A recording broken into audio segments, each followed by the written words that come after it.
Дәуіс тайпасы Расуланың сыртай тілекшісі еді. Тайпаның бас шайыры Туфайл ибн Әмір хижреттен бұрын Меккеде пайғамбармен кездесіп, мұсылмандықты қабылдаған. Содан бері халқын хақиқатқа уағыздайтын.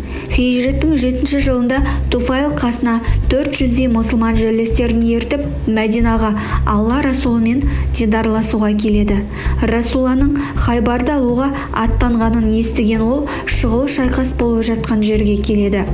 400-ге жуық дәуістер ислам әскеріне қосылып, яһудилермен соғысады. Соғыс жалғасып жатты.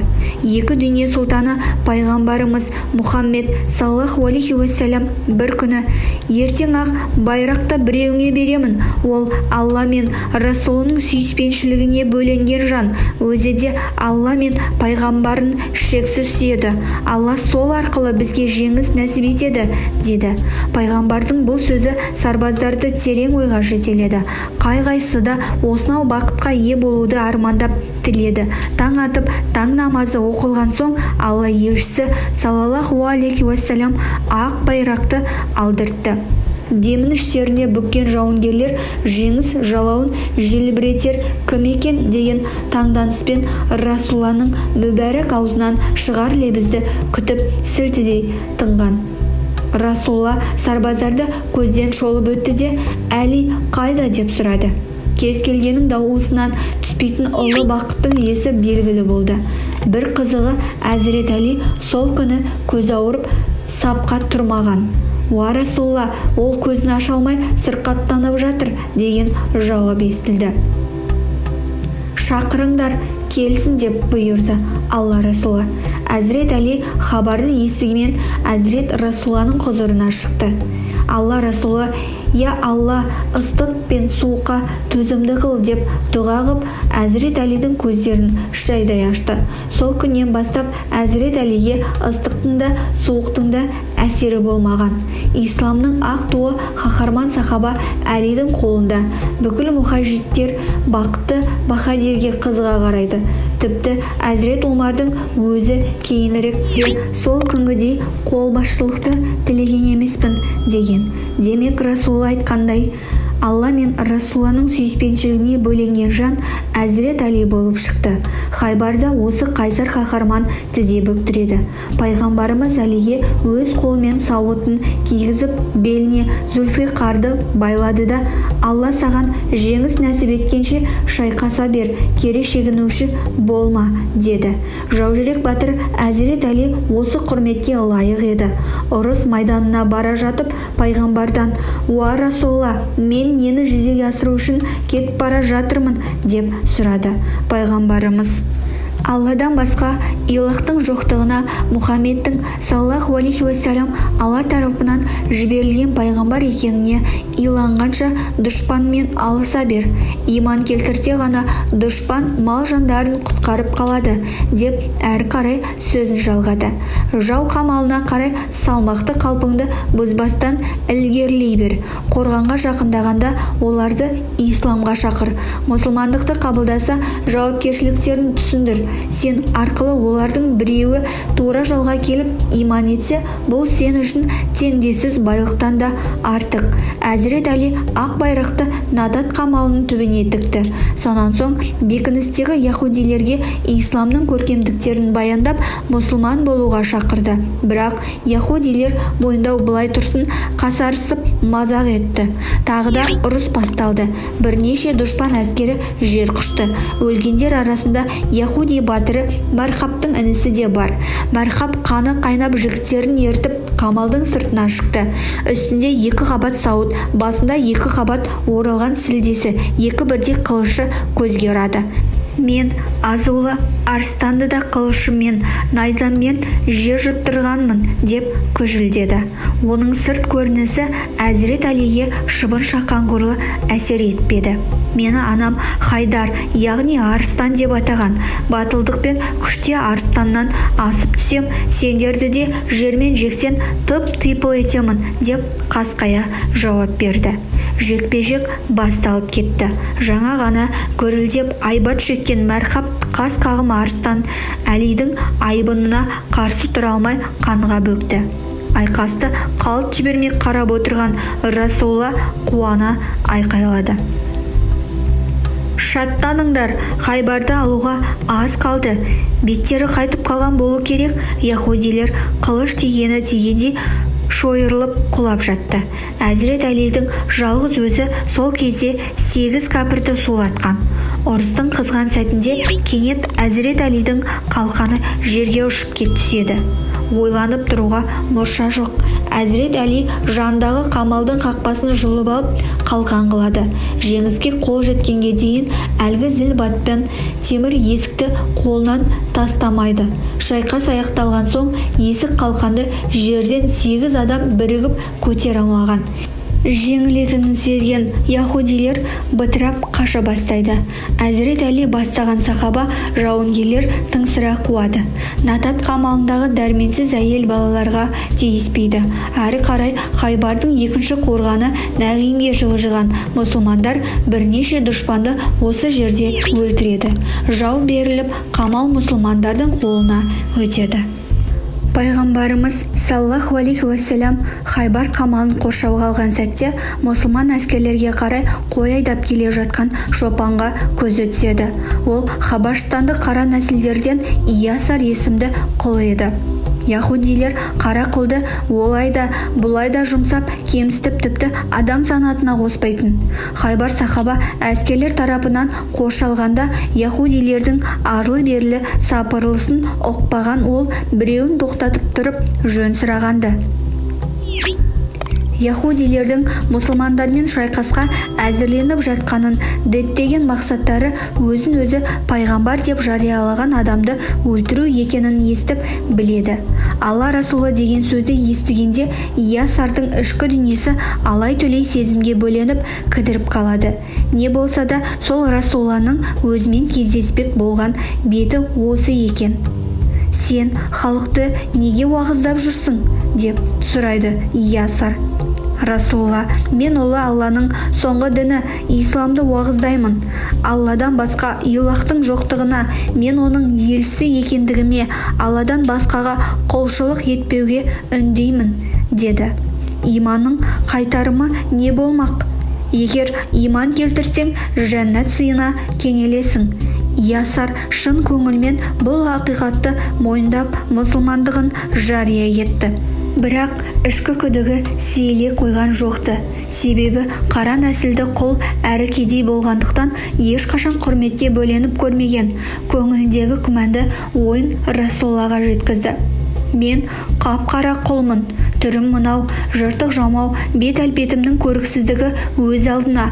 Егер мен осыған қарамастан яһудилермен арпалысып өлер болсам, жәннатқа кіруім мүмкін бе?» деп сұрады. Сүйікті пайғамбарымыз Иясар құлды жауабымен қуантты. «Әрине, жәннатқа кіресің.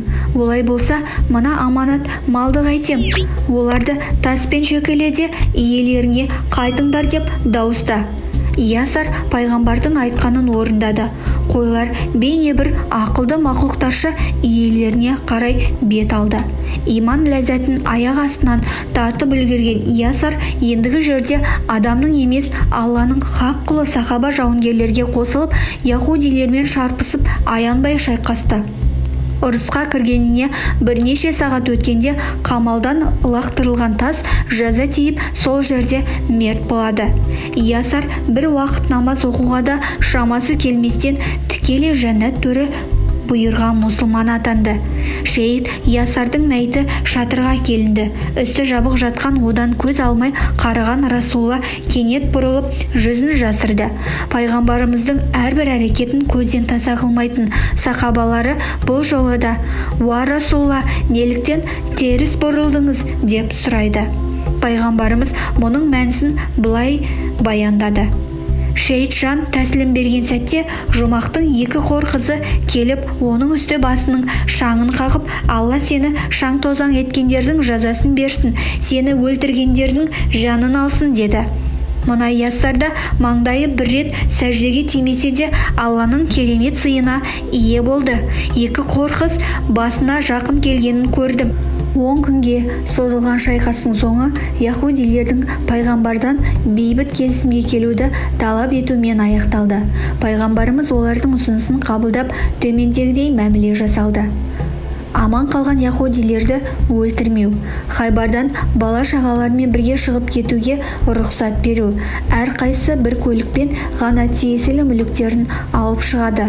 Қалған жылжымайтын мүліктері, қару-жарақ, сауыт-сайман және киім-кешек түгелдей Расулаға беріледі. Дүние мүлкін жасырып қалғандар Алла және Расулының қорғауынан мақрұм қалады.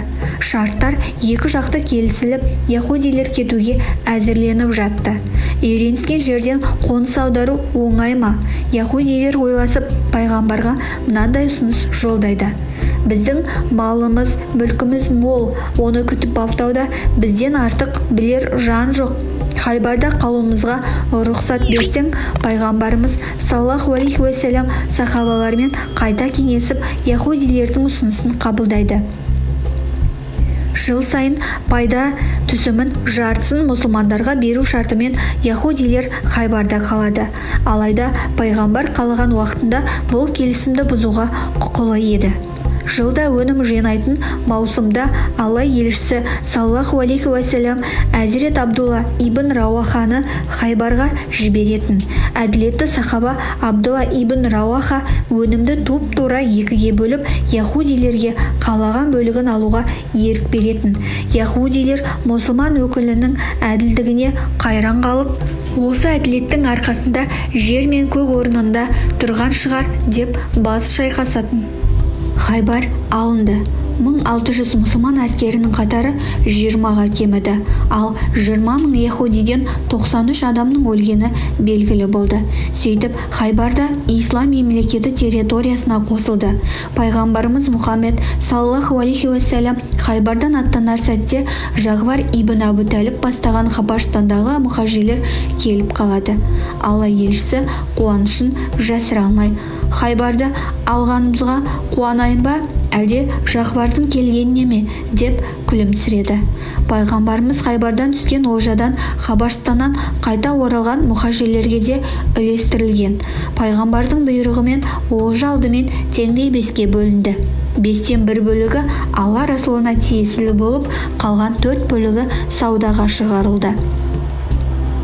Олжаланған мүлік арасында бірнеше Тәурат нұсқаларда табылды. Яһудилер қасиетті кітаптарын өздеріне қайтаруды өтініп, пайғамбарымыздың әмірімен мұсылмандар Тәуратты иелеріне берді. Осылайша өзге діндерге деген құрмет сезімдерін паш етіп қана қоймай, Алла тарапынан бұрынғы пайғамбарларға түсірілген киелі кітаптарды да қастерлейтіндіктерін білдірді. Пайғамбарға яһудилердің қастандығы, Әзірет Мұхаммедтің саллаллаху алейхи уассалам ізгі ниет, игі илтипатына қарамастан, яһудилер исламға жылы ұшырамақ түгіл қастандықтан бас тартпады. Хайбарды жаңа алған тұс, пайғамбарымыз асхабымен бірге тынығып отырған.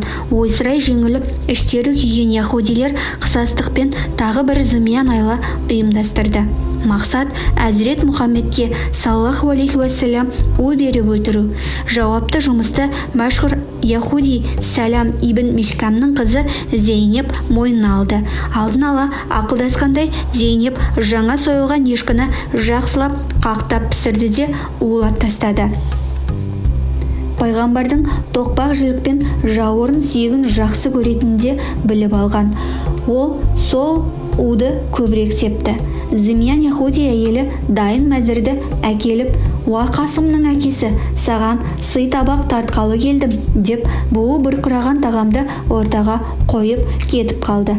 Пайғамбар мен асхабы былқылдап піскен жас етке қол салған. Жауырын сүйекті қолына алған пайғамбарымыз: «Тез қолдарыңды тартыңдар, мына сүйек мені еттің түгелдей улы екенін хабардар етті» деп айтып үлгерді.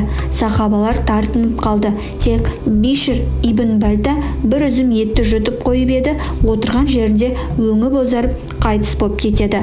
Пайғамбарларды өлтірумен даңқтар асқан, әсіресе адамды улап өлтіруді алдарына жан салмайтын яһудилердің бұл жолғы айласы да іске аспай масқаралыққа ұрынады.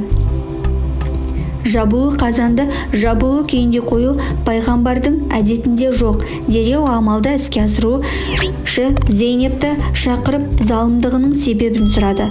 Сондағы Зейнептің жауабы: егер сенің пайғамбар екенің рас болса, саған хабар беріліп, зиян шекпесіңді білдім. Ал егер пайғамбарлығың жалған болса, онда өзімізді басқа халықтардың құрығынан құтқарайын дедім. Кейбір деректерде пайғамбар бірде-бір адамға жеке басы үшін кек сақтамайтындықтан улап өлтірмек болған Зейнепті кешірген делінеді. Пайғамбарлар падишасы Әзірет Мұхаммед Хайбарды алған күні мұсылмандарға 4 нәрсеге тыйым салды. Біріншісі, тұтқын әйелдерге тиісуге.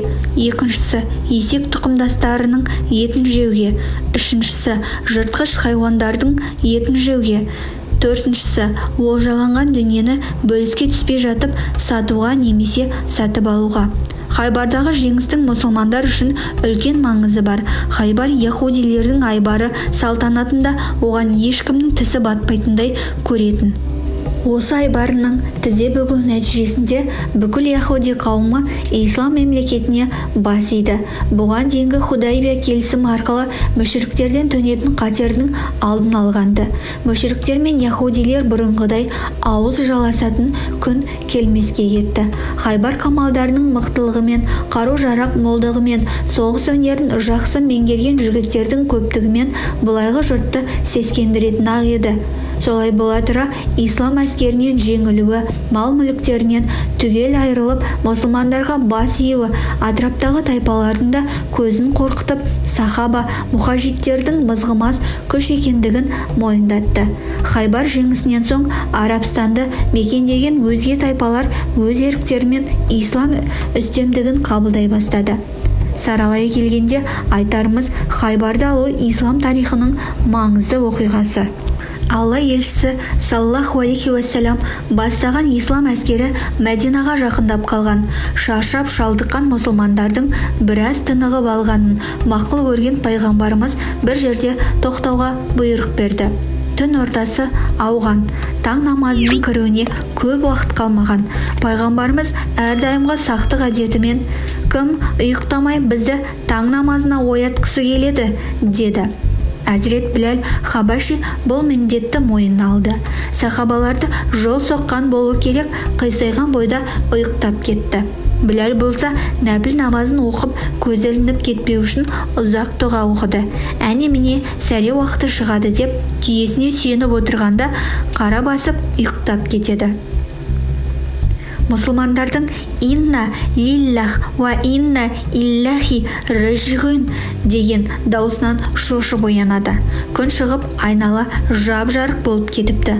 Пайғамбарымыз ренішті кейіпте: «Уа Біләл, бұл не қылғаның?» деді.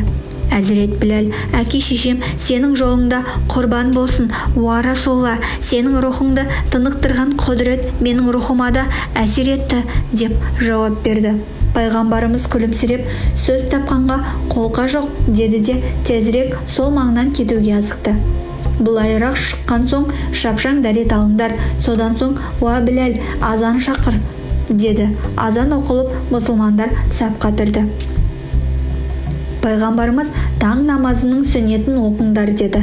Сүннет оқытылып біткен соң «Уа Біләл, енді қамат келтір», деп қаза намаздардың парызын қылдырды. Намаз аяқталған соң жамағатына қарап: кім-де-кім ұйықтап қалып немесе ұмытып намаздың уақытын өткізіп алса, қазасын өтеуге тиіс деді. Қаза намазын оқыған соң Мәдинаға бет алған сахабаларға сәл жүрген соң көз ұшында Ухуд тауы көрінді. Пайғамбарымыз: «Біз Ухудты сүйеміз, ол да бізді жақсы көреді», деді. Қалаға кірерде былайша дұға етті: «Уа Раббым, сенен басқа табынарымыз жоқ, сен жалғызсың, сенің ортағың жоқ, мүлік мақтанға ие сенсің. Я Алла, біз сенен тілеп күнәларымызға тәубе етеміз, Раббымызға құлшылық жасап сәждеге жығыламыз, Раббымызға мадақ айтамыз. Раббымыз уәдесіне берік құлы Мұхаммедке жәрдем беріп, дұшпандарынан басым түсірді. Пайғамбарымыз жорықтан қайтқанда, умра немесе қажылықтан оралғанда, тау басына шыққанда, немесе жазық далаға, сахараға аяқ асқанда 3 рет тәкбір айтқан соң жоғарыдағы дұғасын қайталайтын болған. Хижреттің 7-ші жылы Зилхағда айы, осыдан 1 жыл бұрын Алла Расулы мен сахабалардың Қағбаны тауап етуіне, умра кіші қажылық ғибадатын орындалуына Құрайш мүшриктері кедергі болып, ақыры Худайбия келісіміне сәйкес умра 1 жылға кешіктірілген еді. Ұлы жаратушының жазуымен өткен 1 жыл ішінде пайғамбарымыз ауыз толтырып айтарлықтай жетістіктерге қол жеткізеді. Шартарапқа шақыру жолдап, кейбір ел билеушілерінің хақ жолға түсуіне себеп болып қана қоймай, Хайбар сынды қамалды қол астына қаратып, Арабстанды мекендеген барша яһудилерді тайсалтқан, исламның күн санап күшейгенін айнала жұртқа паш ету үшін оқтын-оқтын ру тайпаларын, әскери бірліктерін аттандырып, мұнан былай түнекке телміріп, не болса соған табынудың мәнсіз екендігін ұқтырған. Күн артынан күн өтіп, айды ай қуалап 1 жыл өтті. Қағбаны зиярат ететін уақыт келіп жетті. Зилхағда айы туғанда Расуллаға умраға дайындалуға асхабына әмір берді. Худайбияда болғандардың көзі тірілері түгелдей жолға жиналды. Мәдинада Мұхаммедтің саллаллаху алейхи уассалам орнына өкіл ретінде Уаиф ибн Азбат тағайындалды. Сол тұста Мәдинаға жақын маңдағы ауылдардан көшіп келген бір талай кедей мұсылман бар еді. Пайғамбарымыздың ұзақ жолға жиналғанын көрген олар көмек сұрай барды. Уа Расулла, біздің тас кедей екеніміз Алладан кейін өзіңе аян, көмек қолын созатын ешкіміміз жоқ, деді олар. Пайғамбарымыз мәдиналықтарға жар салып, кірме кедейлерге жәрдемдесулерін, жарты құрма болса да садақа берулерін өтінді. Меккеге бет алған 2000-ға жуық сахаба 60 құрбандық түйені айдап жолға шықты. Пайғамбарымыз құрбандық малдарына өз қолмен таңба салды. Алла елшісі Құрайш мүшриктері шабуылдағандай болса деген сақтықпен 100 ат, сауыт сайман, найза, тағы басқа соғыс қаруларында ала шығады. Алайда Худайбия шарты бойынша умраға келетіндер жәнна тек жолаушы қаруы қылышты қынына салынған күйі алып шығуға тиіс еді. Пайғамбарымыз уәдесінен тайқуы мүмкін емес. Солай бола тұра неліктен бұлай етті? Бұл сауал сахабалардың қай-қайсының да көкейінде туған.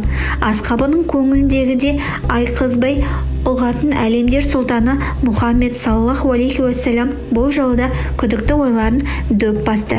Біз қару-жарақпен Қағбаға кірмейміз, сақтық үшін алып жүргеніміз дұрыс, деді.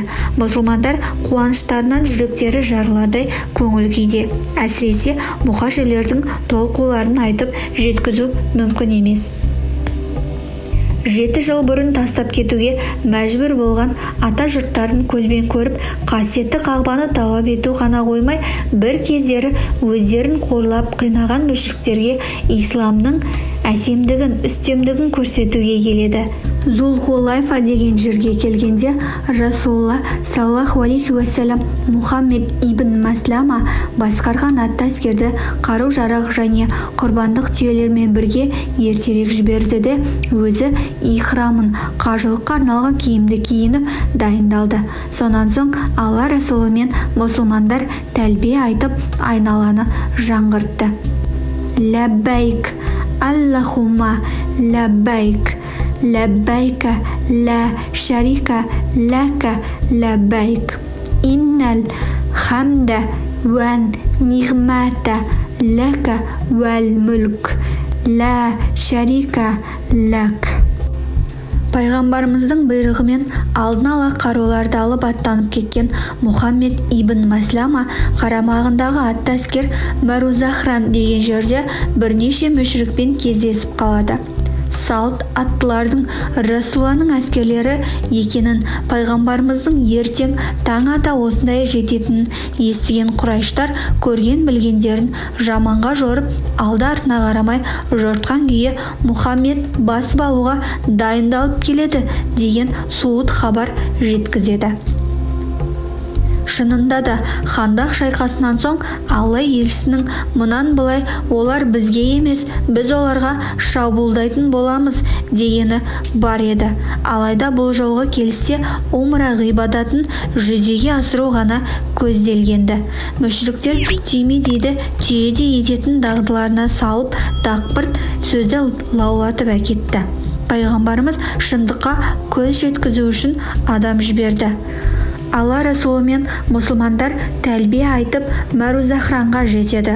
Мұхаммед ибн Мәсламамен жолығып қару-жарақты Меккеге жақын Батн Яжаж деген жерге апаруды Әуз ибн Халиге тапсырып, қасына 200 әскер қосып береді. Батн Яжажда Құрайыштың арнайы келе жатқан өкілдерімен кездеседі. Мүшрик өкілдері көрген бетте Әзірет Мұхаммедке саллаллаху алейхи уассалам өкпелерін білдіреді. Уа Мұхаммед, біз саған берген сөзімізде тұрмай қиянат жасағанымыз туралы ештеңе естімеген боларсың. Қасиетті Қағбаға қарумен келгеніңді не деп түсіндік? Шарт бойынша жолаушы қаруы қылыштан басқа сайман алмауың керек еді, деді олар.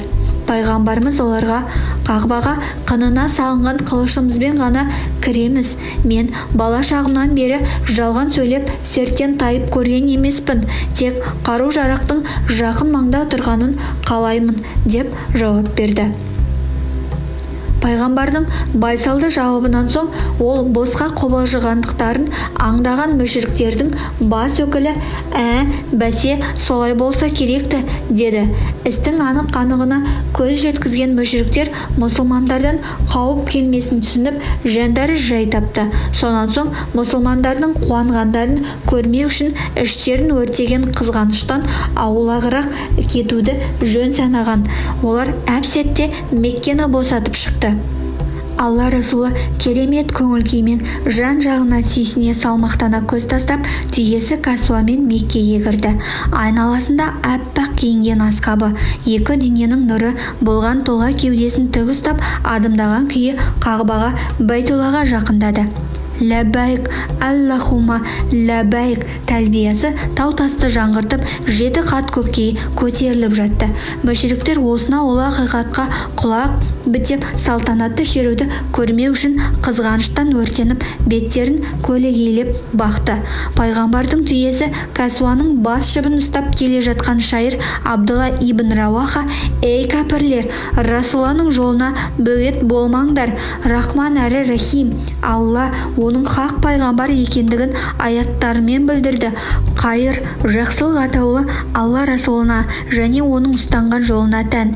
Ең құрметті өлім сол жолда жанын пида ету деп асқақ рухын өлеңдетіп келеді. Байтулланың ауласына кірген сәтте пайғамбарымыз иығына жамылған желбегейдің оң қолтығының астындағы ұшын көтеріп әкеп сол иығына тастай салды. Бүгін мүшриктердің көзіне күшті болып көрінетін қаһармандарды Алла жарылқасын, деді. Сахабаларына Қағбаны 3 рет жүгіріп айналуды бұйырды. Ондағы мақсаты Алла тағаланың білдіруімен мүшриктер арасындағы жойылған Мұхаммедтің асқабы бізден кетіп барған жерлерінде жоқшылық пен аурудан көзі аша алмаптымыз деген қаңқу сөздің жалғандығын әшкерлеу. Пайғамбарымыз қасиетті Қаратастың қасына барып, қолындағы таяғын тигізіп, тиген жерін сүйді. Асқабы да дәл солай жасады. Сонан соң пайғамбарымыз айтқандайын сахабалар кеуделерін тік ұстап, аршында адымдап Қағбаны 3 рет талап етті. Тау-тасты паналап, мұсылмандардың шаттығына ортақтасудан қашқан тәкаппар көңілдер отырғандар жерлерін сығалай-сыналай сахабаларды көздеумен болды. Асқаптың Қағбаны жүгіре айналғанын көргенде Мәдинадағы індет бұларға жұқпаптау, бәрі қайратты, қуатты көрінеді деп қуаныштары су сепкендей басылды. Қағбаны 7 рет тауап еткен соң пайғамбарымыз Ибрахим пайғамбардың орны аталатын жерде 2 ракат тауап намазын оқыды. Сонан соң сағи ғибадатын орындады. Яғни Сафа мен Мәруа төбелері арасында 7 рет жүріп өтті. Сағидан соң Мәруада мұсылмандар құрбандықтарын шалады. Кезек шаш алуға келгенде Хыраш ибн Умайя бірінші Расуланың шашын алып, сақал мұртын бастырады. Сөйтіп омраның рәсімдері тәмамдалады. Негізгі рәсімдер аяқталған соң Мұхаммед саллаллаху алейхи уассалам Қағбаның ішіне кіруге рұқсат сұрайды. Алайда мүшриктер ондай шарттың жоқтығын айтып, бұл тілекті жүзеге асырмайды.